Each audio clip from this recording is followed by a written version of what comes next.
Hey guys, welcome back.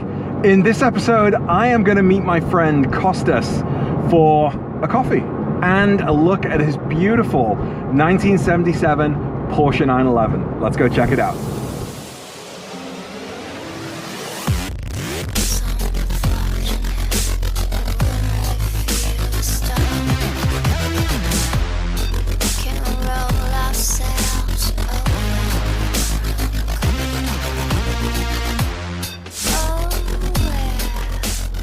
So you guys, it's a glorious day here this weekend in the Twin Cities. The sky is blue, the wind isn't too strong, so it's a perfect day to get out and drive the car. I came across this friend of mine, Kostas, through my YouTube channel. He is proudly displaying an auto amateur decal in his window, which just makes my mind explode. That's so awesome. But yeah, he contacted me and said that he was in the process of doing a few jobs on his vintage 1977 911. It's the 911S. It's got a 2.7 liter engine. I think it's the S, but it's got a 2.7 liter engine. It's got around 200 horsepower with the only mod that he's done to the car is an engine mod. Sorry, is an exhaust mod. So his exhaust sounds absolutely baller. But yeah, 200 horses in this little 911 is still quite a lot, and it was certainly a lot when that generation of 911 was out and around. He's owned this car for 30 years. It's absolutely incredible. You know, that's what I thought I was going to be doing with my 996. Let's go! That's what I thought I was going to be doing with my 996 when I first bought it. And no, I didn't. I left it. You know, I sold it after a year, but Kostas has owned this car for 30 years. He bought it when he was 32 years old, and it's still in immaculate condition. It's absolutely beautiful. Original paint, original leather on the inside, original body styling, original steering wheel. Like I say, the only thing that's changed is the exhaust, which he had modified a few years ago.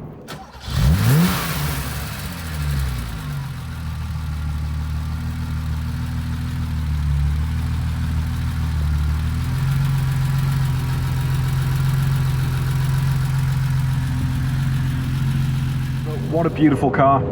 Now he's taken the car down to a place called Top Gear in Minneapolis. He's going to talk a little bit about what he's doing to the car, just a few jobs here and there. Interestingly, he's been driving this car around for a number of years with a very tiny little shudder, and he could never figure out what it was. The Porsche dealerships couldn't help him out. He's lived, you know, in various different places. Took it to this European auto specialist, Top Gear, and they discovered that 3 out of his 4 wheels were bent. Now, living in Minneapolis, even just for a few months, I am absolutely not surprised. I've been here 5 years now. I've had a number of rims that have been dented by the state of the roads here. I've had tires blow out on me because of potholes. It doesn't surprise me one bit that that's why those little wheels have dented up. But we're gonna get out, have a glorious day of driving. I hope you enjoy this car as much as I'm enjoying looking at it right now. It's gonna be a lot of fun. Let's check it out.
James, my name is Kostas, and this is my 911 1977. and I brought it here to have some repairs on it because I own the car for about 30 years now and I didn't do a lot to it. Last year I did a clutch. That's the only major thing I repaired on it. And this year we're going to do some maintenance that it needs. So hopefully within a couple of days we'll be ready and on the road and we can check it out.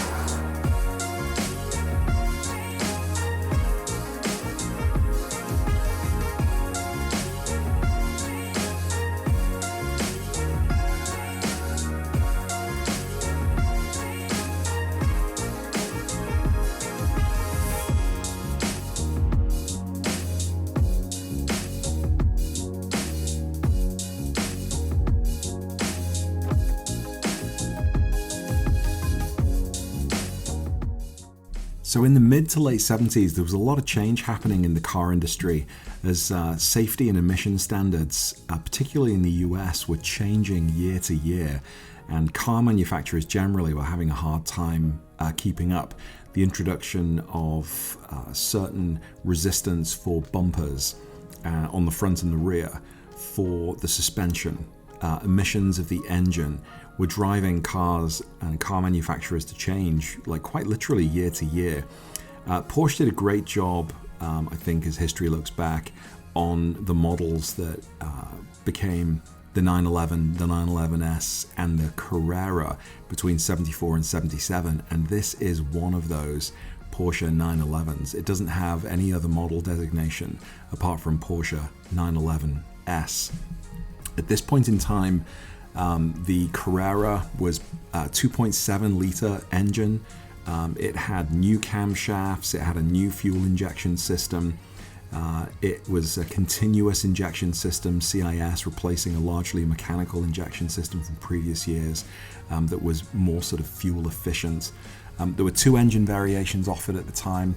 The 911 was 150 horses. The 911S was about 175 horses, I believe, which increased slightly from the previous year's models, although the emissions were lower. And then this body style of the 911 carried forward into the 911 930, which was the first time the turbo version of the Porsche 911 engine was offered. And that body shape then sort of carried the Porsche 911 forward into the late 80s before it was replaced by other models. The 964, I believe, and then the 993. I'm still learning with the classic cars, so, you know, take all of this with a grain of salt. My sources include Porsche online resources and Wikipedia. But it's really incredible to think about the changes that were introduced to the cars during the 70s and during the 80s as they started to get a little bit bigger. You know, they're adding more safety features. The engines were getting a little bit bigger. The speed was increasing, the torque was increasing. And it's fascinating to look at the classic 911 in all of its beauty and refinement and elegance sat next to my 991. It's almost half the size. And many people say that the 911s of today have just gotten too big, and I would probably agree. I don't think they should get any bigger, and I will take advantage of that because I'm a big guy. I didn't get to drive Kostas' car today because social distancing and the whole pandemic thing, I didn't want to put him at risk, and we just decided to stay in our own cars. But the drone here got some wonderful shots of this beautiful classic car. If I could fit in one, I would have one. I don't think that's going to happen. But to get to spend the day with this air-cooled beauty, just absolutely gorgeous, and what a day for it. Wow, guys, what a great video. What a great, enjoyable couple of hours with Kostas. I hope you liked this car. More driving videos and more features of viewers' cars and friends' cars in the coming weeks. More coming on Project 996. I'm hoping to get some content made this weekend, you know, in addition to this video. Let's, fingers crossed, get out there, make some stuff, like, subscribe, all that good stuff. See you in the next video. Bye.